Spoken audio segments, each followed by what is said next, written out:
World conference on spiritual sciences seminar का नई दिल्ली स्थित एनडीएमसी कन्वेंशन सेंटर में आयोजन किया गया।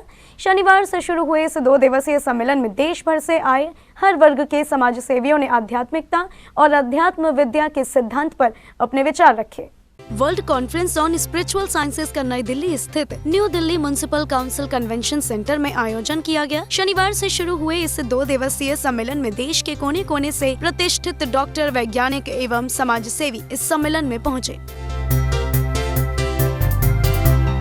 कॉन्फ्रेंस की शुरुआत समस्त प्रतिष्ठित वर्ग के प्रबुद्ध जनों द्वारा दीप प्रज्वलन कर भगवान महावीर स्वामी जी, संत शिरोमणि आचार्य श्री विद्यासागर जी महाराज, आचार्य श्री ज्ञान सागर जी महाराज एवं आचार्य श्री धर्म सागर जी महाराज के चित्र का अनावरण करके हुई।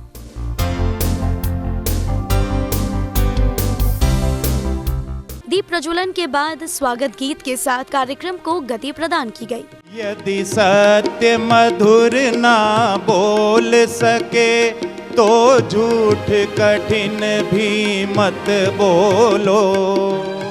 आध्यात्मिकता और अध्यात्म विद्या के सिद्धांत पर आयोजित इस सम्मेलन में बाहर से आए हुए विशेषज्ञों का मानना है कि आध्यात्मिकता अक्सर बदलती परिभाषाओं और समझ के साथ व्याकुल करती है। आध्यात्मिकता को अपनाते हुए सकारात्मक जीवन शैली के तहत खुद को ढालकर स्वस्थ जीवन जिया जा सकता है। हमेशा हमें बहुत कुछ सीखना चाहिए और यहाँ पर जो मैंने सीखा, सबसे बड़ी चीज़ सीखी कि हमें आने वाले समय में जो अहिंसा परमो धर्म है, जो हमारे देश की संस्कृति है, उसको किस रूप में हम अपने एक कैंपेन चला सकते हैं, एक तरह से एक समाज के मैसेज दे सकते हैं और ये एक बहुत बड़ा संदेश है। और इसी प्रकार से ये संदेश यहाँ पे क्योंकि विदेश से भी लोग जुड़े हुए हैं तो उनके माध्यम से भी ये संदेश पूरे विश्व में फैल रहा है। और क्योंकि भारत आध्यात्म का केंद्र रहा है तो यहाँ से शुरुआत हम सबको मिलकर करनी होगी। इस कॉन्फ्रेंस का आयोजन animal welfare society of India के डॉक्टर्स फोरम और ज्ञान सागर साइंस फाउंडेशन द्वारा किया गया।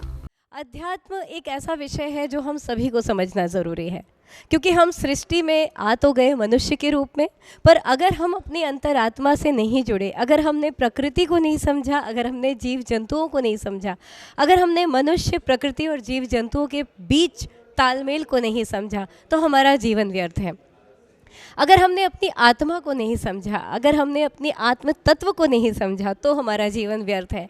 और यही समझाने के लिए कि हमारे शरीर में आत्मा कहाँ विराजमान है और किस तरह से ये आत्मा हमारे पूरे जीवन भर हमारा सहयोग करती है, किस तरह से पुण्य और पाप का बंध होता है, किस तरह से हमें अपनी आत्मा को शुद्ध रखना चाहिए। साथ ही इस कॉन्फ्रेंस के जरिए बताया गया कि कैसे हम दुनिया भर में राय उत्पन्न कर रहे हैं कि मनुष्य की आत्मा और चेतना एक ही है। मनुष्य की चेतना लगातार बदलती रहती है और अपग्रेड होती रहती है। दयालु भाव से हम एक दूसरे की सहायता कर सकते हैं। Gyan Sagar science foundation, animal health care welfare society और डॉक्टर्स फोरम ने इसको मिलकर एक बहुत ही सुंदर आयोजन किया।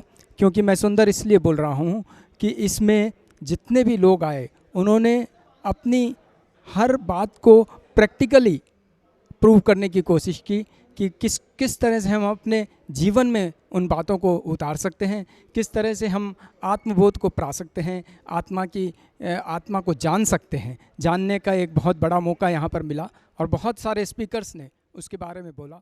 अध्यात्म विद्या पर आयोजित हुई इस वर्ल्ड कॉन्फ्रेंस में विशेषज्ञों का कहना है कि जल्द ही पशुओं व मनुष्य के लिए भी वन हेल्थ अप्रोच पर भी काम हो, क्योंकि हर प्राणी के अंदर आत्मा होती है जिससे सुख की अनुभूति होती है। जीवों को मारने व उनका भोजन करना समाज का कर्तव्य नहीं है। जैन फोकस के लिए नई दिल्ली से ब्यूरो रिपोर्ट। जब तक हमारी आत्मा जिंदा है, हमारी आत्मा साफ है, तब तक हम सब दूसरों के लिए सोचेंगे।